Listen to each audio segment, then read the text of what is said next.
जय माता दी दोस्तों। जय श्री गणेश। सकट चौथ, जिसे तिलकुटा चौथ या माघी चौथ भी कहा जाता है, इसका हिंदू धर्म में बहुत बड़ा महत्व है। यह व्रत माताएं अपनी संतान की लंबी उम्र और सुख समृद्धि के लिए रखती हैं। कहते हैं इस दिन व्रत करने और कथा सुनने से संतान पर आया हर संकट टल जाता है, इसलिए इसे संकट चौथ कहते हैं। आज हम इस वीडियो में चौथ माता की कहानी और गणेश जी की कथा को सुनेंगे। एक नगर में एक साहूकार रहता था। उसके 2 बेटे थे। बड़ा बेटा बहुत अमीर था, लेकिन छोटा बेटा गरीब था। बड़े बेटे की पत्नी घमंडी थी और छोटे बेटे की पत्नी बहुत धार्मिक और संतोषी थी। सकट चौथ का दिन आया। देवरानी ने जंगल से लकड़ियां बीनकर बेची और जो थोड़े पैसे मिले उससे पूजा के लिए तिल और गुड़ खरीदा। उसने मन ही मन गणेश जी से कहा, हे बप्पा, मेरे पास बस यही है, इसी को स्वीकार करना। उसने तिलकुटा बनाया और उसे ढककर रख दिया। रात को गणेश जी बूढ़े ब्राह्मण का वेश बनाकर आए। वे पहले जेठानी के पास गए और बोले, माई, बहुत भूख लगी है, कुछ खाने को दे दे।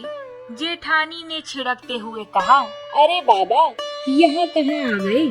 मेरे पास फालतू खाना नहीं है, आगे जाओ। भगवान फिर देवरानी की झोपड़ी में गए। उन्होंने आवाज दी, बेटी, क्या एक बूढ़ी को थोड़ा आसरा मिलेगा? देवरानी ने दरवाजा खोला और बोली, आइए बाबा, मेरा सौभाग्य है कि आप मेरे घर आए। उसने उन्हें आसन दिया और जो तिलकुटा बनाया था वही प्रेम से खिलाया। खाते खाते बाबा बोले, बेटी, मुझे लघुशंका जाना है, मैं कहाँ जाऊं? देवरानी दुविधा में पड़ गई। घर इतना छोटा था। उसने कहा, बाबा, आप घर के कोने में ही कर लें, मैं बाद में साफ कर दूंगी। बाबा ने वहां निवृत्त होकर देवरानी को आशीर्वाद दिया और अंतर्ध्यान हो गई। देवरानी सो गई। सुबह जब देवरानी उठी तो उसकी आंखें फूटी की फूटी रह गईं। जहां बाबा ने गंदगी की थी वहां सोने चांदी और हीरे जवाहरात का ढेर लगा था। उसका पूरा घर महल बन गया था। यह खबर जब जेठानी को मिली तो वह ईर्ष्या से जल उठी। उसने अपने पति से कहा, अगली सकट चौथ पर मैं भी ऐसा ही करूंगी। अगले साल उसने भी व्रत रखा, पकवान बनाए और बाबा का इंतजार करने लगी। गणेश जी आए। जेठानी ने लालच में उनकी खूब सेवा की। जब बाबा ने गंदगी करने की बात कही तो जेठानी ने झट से कहा, हाँ हाँ बाबा, जहाँ मर्जी तहाँ कर लो, पूरा घर आपका है। उसे लगा सोना मिलेगा। सुबह जब जेठानी उठी तो देखा कि पूरे घर में सचमुच की गंदगी और बदबू फैली हुई थी।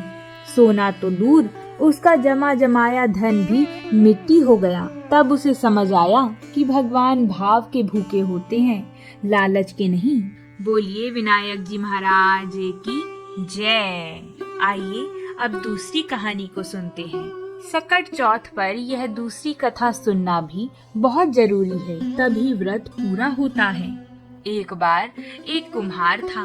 वह मिट्टी के बर्तन पकाता था, लेकिन एक बार उसका आवा यानी भट्टा पक ही नहीं रहा था।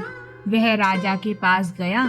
तांत्रिक ने कहा कि हर बार आवा पकाते समय एक बच्चे की बलि देनी होगी।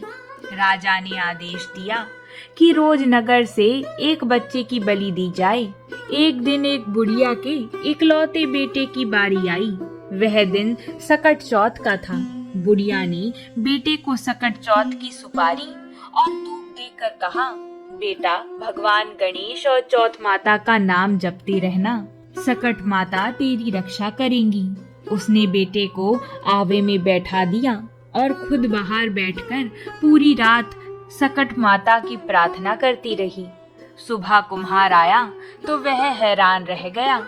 आवा पक चुका था, लेकिन बुढ़िया का बेटा जीवित और सुरक्षित खेल रहा था। इतना ही नहीं, पहले जिन भी बच्चों की बलि दी गई थी वह भी जी उठे थे। यह चमत्कार देख पूरे नगर ने सकट माता की जय जयकार की। उस दिन से हर माँ अपनी संतान की सुरक्षा के लिए यह व्रत रखने लगी। तो बोलिए सकट माता की जय, गणेश जी महाराज जी की जय। अब हम दूसरी कथा को प्रारंभ करते हैं। एक नगर में एक साहूकार और एक साहूकारनी रहते थे। वह धर्म पुण्य को नहीं मानती थी, इसके कारण उनके कोई बच्चा नहीं था।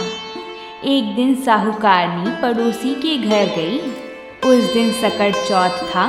वह पड़ोसन सकट चौथ की पूजा करके कहानी सुन रही थी। साहूकारनी ने पड़ोसन से पूछा, तुम क्या कर रही हो?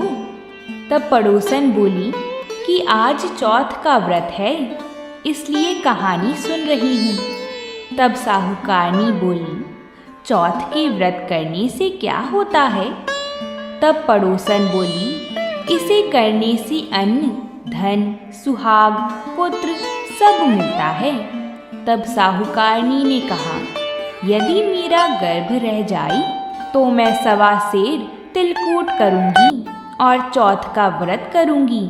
श्री गणेश जी भगवान की कृपा से साहूकारनी के गर्भ रह गया तो वह बोली कि मेरे लड़का हो जाए तो मैं 2.5 सेर तिलकूट करूंगी। कुछ दिन बाद उसके लड़का हो गया तो वह बोली कि हे चौथ भगवान, मेरे बेटे का विवाह हो जाए तो 5.25 सेर का तिलकूट करूंगी। कुछ वर्षों बाद उसके बेटे का विवाह तय हो गया और उसका बेटा विवाह करने चला गया, लेकिन उस साहूकारनी ने तिलकूट नहीं किया। इस कारण से चौथ देव क्रोधित हो गए और उन्होंने फेरों से उसके बेटे को उठाकर पीपल के पेड़ पर बिठा दिया।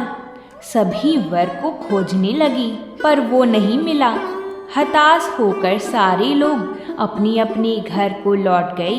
इधर जिस लड़की से साहूकारनी के लड़के का विवाह होने वाला था, वह अपनी सहेलियों के साथ गणगौर पूजन के लिए जंगल में डूब लेने गई। तभी रास्ते में पीपल के पेड़ से आवाज आई, ओ मेरी अर्धब्याही। यह बात सुनकर जब लड़की घर आई, उसके बाद वह धीरे धीरे सूख कर कांटा होने लगी। एक दिन लड़की की माँ ने कहा, मैं तो तुम्हें अच्छा खिलाती हूँ, अच्छा पहनाती हूँ, फिर भी तू सूखती जा रही है, ऐसा क्यों? तब लड़की अपनी माँ से बोली कि वह जब भी दूब लेने जंगल जाती है तो पीपल के पेड़ से एक आदमी बोलता है कि ओ मेरी अर्धब्याही। उसने मेहंदी लगा रखी है और सेहरा भी बांध रखा है।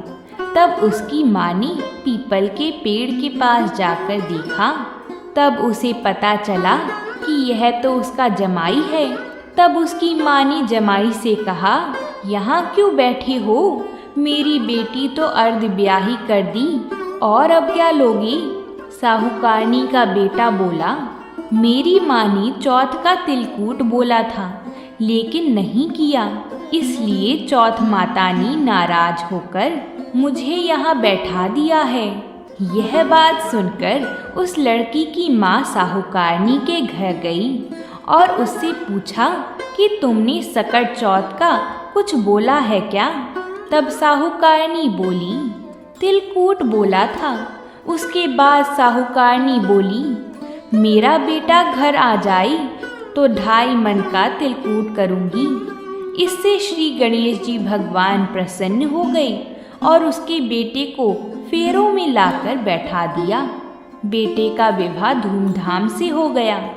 जब साहूकारनी के बेटा और बहू घर आ गई, तब साहूकारनी ने 2.5 मन तिलकूट किया और बोली, हे चौथ देव, आपके आशीर्वाद से मेरे बेटे बहू घर आए हैं, जिससे मैं हमेशा तिलकूट करके व्रत करूंगी। इसके बाद सारे नगरवासियों ने तिलकूट के साथ सकट चौथ व्रत करना आरंभ कर दिया।